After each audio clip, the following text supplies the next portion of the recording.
I don't really know how to start this. So I don't really want this show to have like an intro or anything. So I think they're just going to kind of be cold. So hi, welcome to the sit downs. We're just going to be sitting here talking for like 10 minutes straight. I'm going to try to cut these as little as possible. No music, any of that stuff. So it's really just going to be kind of raw, talking about like, you know, whatever the given thing is. This is much more for the people who were like into the vlogs.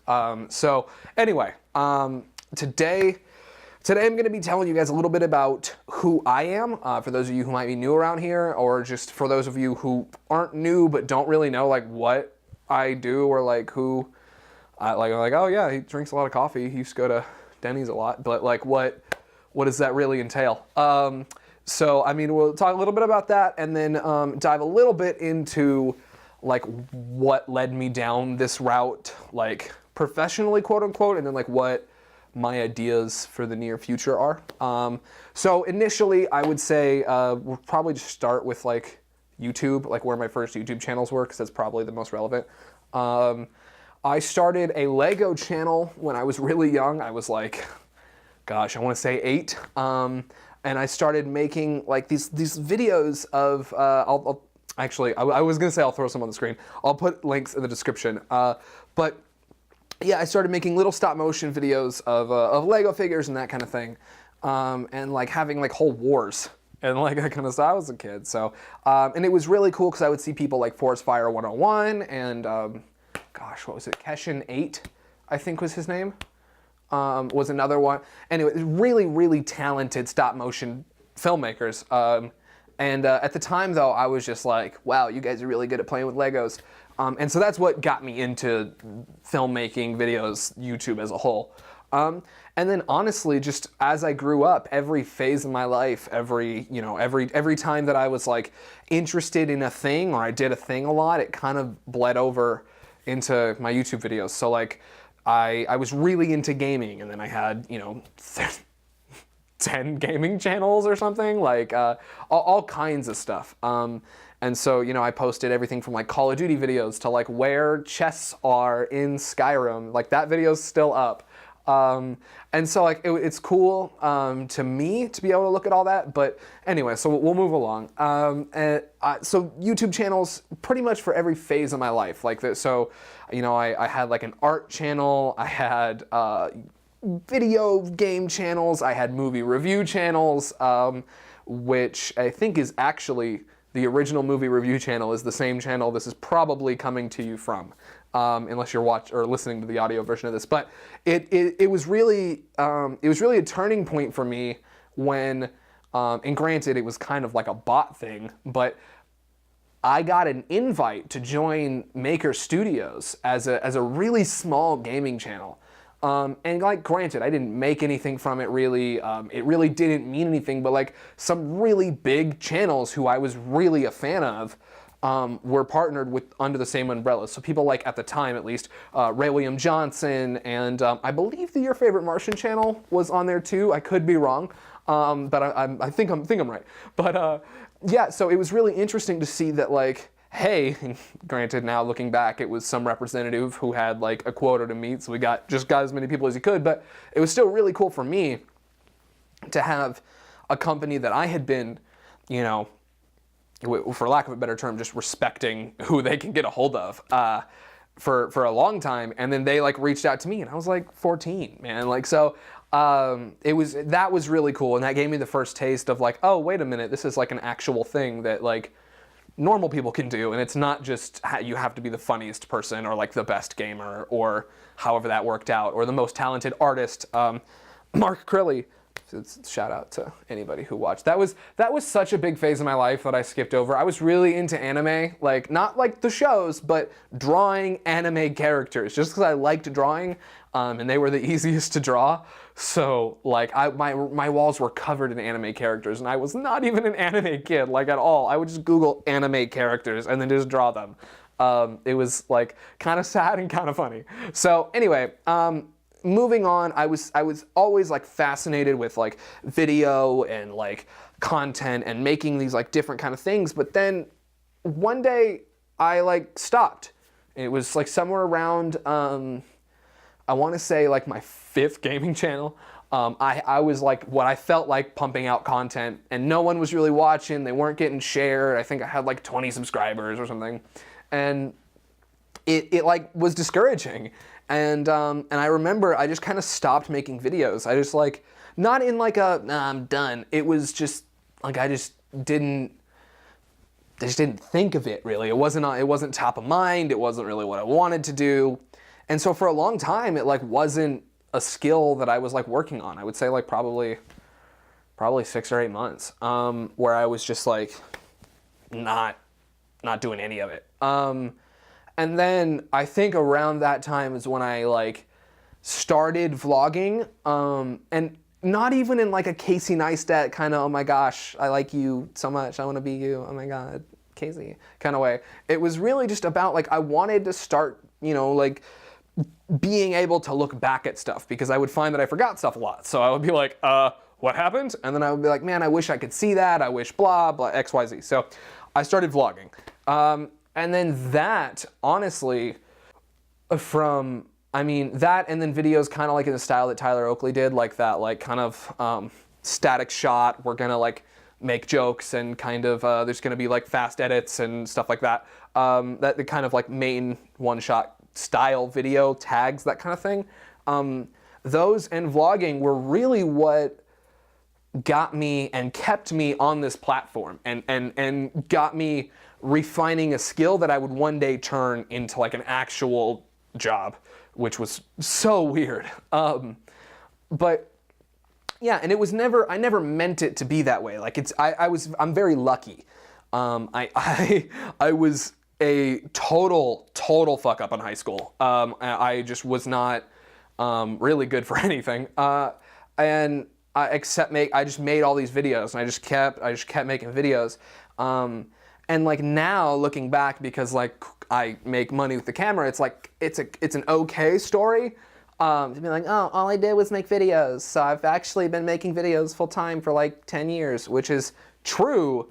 But like, man, I had to learn how to like be organized and stuff like that. Like I did not listen to any, like after I left school. So like I went through Techstars, and that was really like what felt like college to me. Like I had to learn to, be responsive to emails and like treat all my peers equally and things like that. And it was a really interesting phase of my life to go through after deliberately not being in school for so long, because I was just at home making videos. And then so it came to a point where like the only thing I was really good at was making videos. And I got really, really lucky. My first real paid gig with a camera was Techstars. That was my first real, like, I'm showing up and shooting for an extended period of time, and I'm actually getting paid, and I'd done a lot of like, I made ads a lot before that in Photoshop, and I'd done stuff like that before, but this was the first time that like, it wasn't just something I could do with a computer. It wasn't just the edit. It wasn't just, that Photoshop file that I made for that guy that one time. This is like an ongoing thing, and like to a certain extent, like, hey, we trust you with this brand, and like, don't fuck it up. And like that was really good for me, because it let me kind of, experiment within the box that I had been given. And it was really cool, because I got a lot more out of learning things in that environment. Like I got a lot more out of being taught by somebody who was in charge of me than I got out of being in a classroom with a bunch of other people. That was what worked for me. That was like what led me down that path to be able to do the things that I can do now. And it was really difficult, I'll be honest, to go from not paying attention and not doing things very well in school to going really hard on, I've got to be super organized, and this has all got to be perfect, because if it's not, then there's going to be problems. And so it was really interesting, and it was really difficult at the same time to get to this point where I'm at now. And by no means am I done learning anything ever. I want all the information, please. But it is very, very interesting to me. I'm sure I say that a lot. I'm sure you guys are going to find that a lot in this show, that I say the same words over and over and over again. But it's, like I said, it really just struck me when I looked back at it, when I looked back at the fact that I didn't use school to its full potential at all. And like even with Techstars, I look back and there's a million things that I wish I would have, I wish I would have recorded that audio segment, or like for myself, just so I could listen to it, because that was a really great, piece of advice somebody gave me that I'm kind of just remembering bits and pieces of now, and things like that. So there's always going to be things you wish you could go back and do differently. But as far as filmmaking and going from things like making Lego videos and that kind of, being only entrusted with the things that I can create, so I'm only entrusted with like my channel, to going to being entrusted with somebody else's name, their, to a certain extent, like their public image, and then even being in possession of footage and things that people don't want out, whether that's on NDAs or just anything like that. Like, that's a lot of trust to put in somebody, and so to not have like, to not have finished high school, and then been able to be good enough at something to garner that kind of respect was really big. But it also like really taught me a lot about like how important of a responsibility it is. Like, I before this, I really kind of, I couldn't plan things the way that I can now, just because I didn't respect image as much as I do now. I didn't think of it the same way that I do now. It's constructed. Like, you work at it over and over, day and night, and it works. But it's got to be consistent, cohesive. It's got to fit. And so that's, I don't know. It's that's a lot of what I'm thinking about right now, and what I'm looking to do with even this video you're watching, and the next videos you're gonna see from me, and the Instagram posts and all that kind of stuff, and hopefully the audio version of this. It's very interesting to me that I could go from a place like just making a Lego video, you know what I mean? Just making a video and none of my videos are popular, you know what I mean? That's not a thing. So the fact that, like, that's how this all started. Like, I started this because I wanted an audience and I wanted a place to share. And then now it's, I get to do this all day, every day, no matter, like, I wake up and I get to do this. I you know what I mean? I can wake up at 2 in the morning and decide that I want to work for 5 hours if I want. It's a blessing that I fell into this. And it's really, really, I try to be really, I try to keep my head wrapped around it, and try to not take it for granted that I am able to do this at such a young age with, I try not to bring that up, and I hate it when other people do it. Hate when other people are like, well, you're doing really well for being 19. And I'm like, right, but like for being 45, I'm doing terrible. So that's kind of how I see things.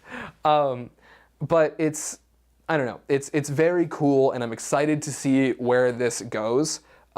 With like just my image as a whole, like where I wind up taking it, just further down the line. It's going to be really, really cool for me to look back and see videos like this where I'm kind of spouting from this point of view. But yeah, so to go from something so simple and like it really was the definition of turning a hobby into a job, which a lot of people, and myself included, resent at times. You know what I mean? Like there was definitely times where I did not like that I had to finish an edit every day, but like that was the job that was pitched and that I signed up for and that I wanted. And so sometimes, like with that, you'll get to quote unquote the dream, and then you'll realize that, oh well, this was just like part of the story. And I don't know if there's anything wrong with that. I don't think there's anything wrong with that. But it is very, very cool to me that for being 19, to go from, 10 years ago or 11 years ago when I grabbed a camera for the first time, to now it is my job and it is what I get to wake up and do every day, and it is, part of my life in such a way. It's it's really, I just try not to take it for granted, honestly. So that's I think that's enough right now. I think I went through like where I was, Techstars, how I feel about life, kind of like where my thought process is at right now. So that's this episode. So the next sets of these videos won't be like this, or podcasts if you're listening to it. They're edited minimally. I don't even know if I need to chop. I think there's one spot where I need to jump cut in here, but this is supposed to be as raw as humanly possible. And I'm excited for them, but none of them are going to be like this. So this is literally just the first one for me to tell you, hey, I am Kane. How you doing? And so these will come out the first 3 Fridays of every month, and we've got a different show that comes out on the 4th Friday, but you got to wait and see what that is, because I'm not going to give it away right now. But I will tell you that it exists. You know, it's got something to do with Friday. It's a possibility, you know. Anyway, so hope you guys like this. If you did, drop it a like. If you didn't, drop it a favorite. If you're on the audio version, please rate it 5 stars or whatever you do on podcast apps. I would appreciate that a lot. Like, I mean, it would mean the world to me, and I'm sure it would mean the world to all the puppies. So with that being said, I will see you guys next time, and have a great day.